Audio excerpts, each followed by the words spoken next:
বাঙালি খানায় সবাইকে স্বাগত জানাই।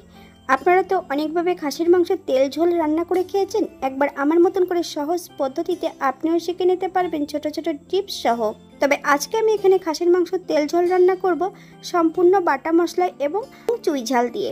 এই গরমের দিনে যদি চুই ঝাল দিয়ে বাটা মশলায় খাসির মাংস রান্না করা হয়, খেতে কিন্তু খুবই সুস্বাদু হয়। তবে আজকে আমি এখানে কিভাবে বাটা মশলা এবং চুই ঝাল দিয়ে রান্না করলাম খাসির মাংস তেল ঝোল, চলুন সেটা একবার দেখে নেওয়া যাক ভিডিওর মাধ্যমে। আশা করছি আজকের ভিডিওটি ভালো লাগবে। সকল বন্ধুদের কাছে অনুরোধ করছি সম্পূর্ণ ভিডিওটি দেখার। এখানে আমি আগের থেকে বেশ কিছুটা খাসির মাংস নিয়ে নিয়েছি।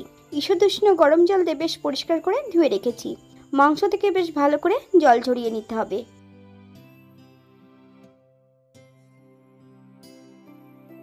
এই পর্যায়ে মাংসটা ম্যারিনেট করে নেব।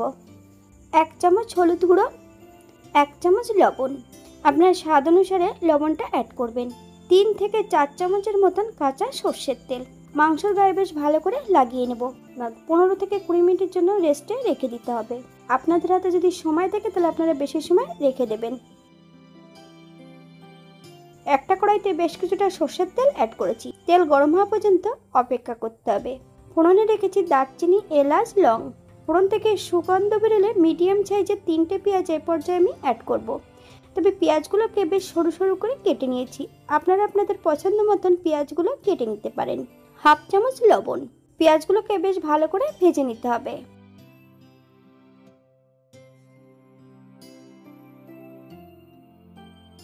বাঙালি রান্না ঘরোয়া উপকরণ দিয়ে আপনাদের যদি রান্নাগুলো পছন্দ হয় তাহলে চ্যানেলটি সাবস্ক্রাইব করে দিয়ে পাশে থাকবেন। পাশে থাকা বেলটি বাজিয়ে দেবেন, নইলে নিত্য নতুন রান্নার নোটিফিকেশন পাবেন না। খাসির মাংসের বিভিন্ন ধরনের রেসিপি আমার এই চ্যানেলে দেওয়া আছে। আপনাদের যদি পছন্দ হয় তাহলে চ্যানেলটি ঘুরে একবার দেখে নেবেন। একটু বড় সাইজের একটা রসুনটাকে আমি 80% বেটে নিয়েছি। এই পর্যায়ে সম্পূর্ণ রসুন বাটাটা অ্যাড করব। পেঁয়াজ রসুন থেকে যতক্ষণ কাঁচা গন্ধ ছাড়বে ততক্ষণ পেঁয়াজ রসুনটা ভেজে নিতে হবে।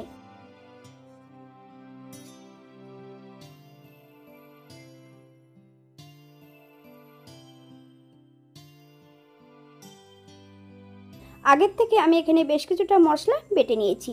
আদা, জিরে, ধনে, বেশ কিছুটা কাশ্মীরি লঙ্কার গুঁড়ো এর মধ্যে অ্যাড করা আছে।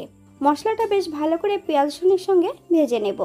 7 থেকে 8 মিনিটের মতন মশলাটা মিডিয়াম আঁচে ভেজে নিলেই হবে।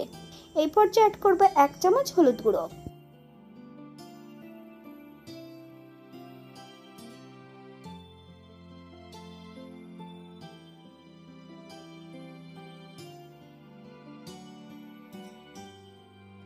স্বাদ বাড়ানোর জন্য এখানে আমি অল্প একটু চিনি অ্যাড করব।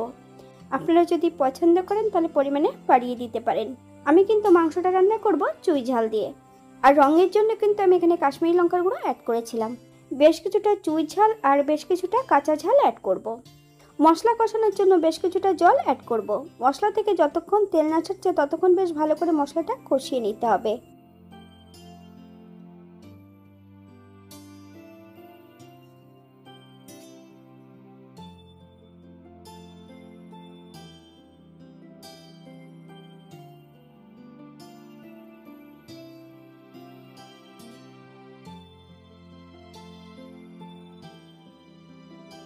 মশলা থেকে তেল ছেড়ে দিয়েছে। ম্যারিনেট করা সম্পূর্ণ মাংসগুলো অ্যাড করে দেব। হাই ফ্লেমে বেশ কিছু সময় মশলা সহ মাংস দিয়ে কষিয়ে নিতে হবে।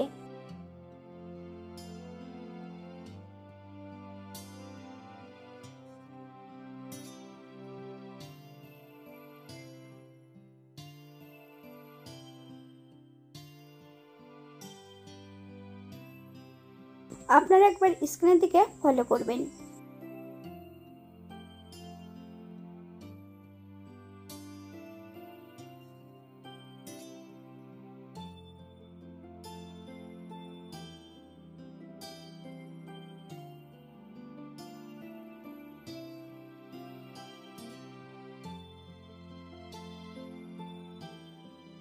মাংস কষানোর শেষ পর্যায়ে আগের থেকে 3-4টে গোটা রসুন আমি এখানে অ্যাড করেছিলাম।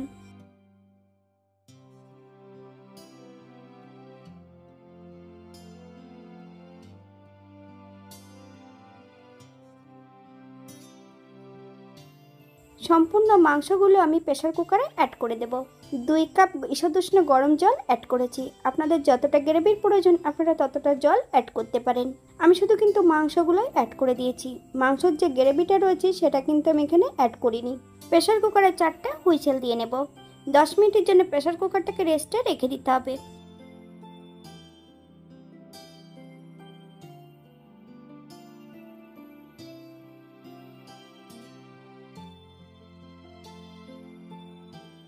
প্রেসার কুকার থেকে সম্পূর্ণ মাংস আমি কড়াইতে অ্যাড করে নিয়েছি। হাই ফ্লেমে বেশ কিছু সময় রান্না করে নিতে হবে।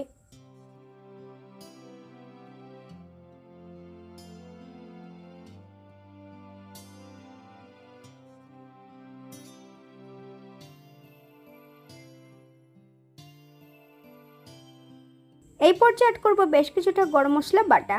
আপনারা যদি পছন্দ করেন তাহলে পরিমাণে বাড়িয়ে দিতে পারেন। 1 থেকে 2 মিনিটের মতন হাই ফ্লেমে ফুটিয়ে নিতে হবে।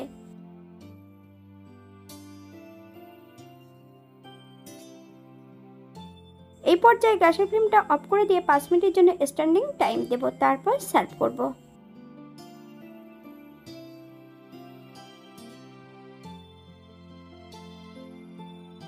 এটা দেখতে যেমন ভারী সুন্দর হচ্ছে, এটা গরম ভাতে খেতে কিন্তু অসম্ভব ভালো।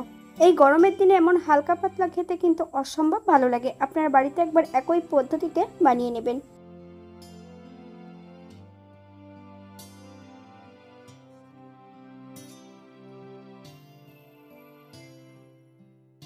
এখানে আমি 750 গ্রাম মাংস নিয়ে নিয়েছিলাম।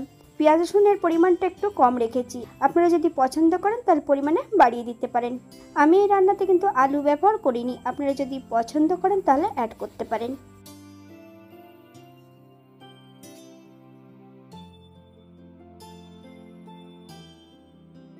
আজকের ভিডিওটি এই পর্যন্ত। সবাই সুস্থ থাকবেন, ভালো থাকবেন।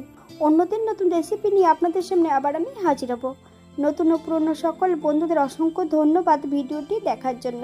হাতে যদি সময় থাকে তাহলে একটা লাইক, কমেন্ট, শেয়ার করবেন।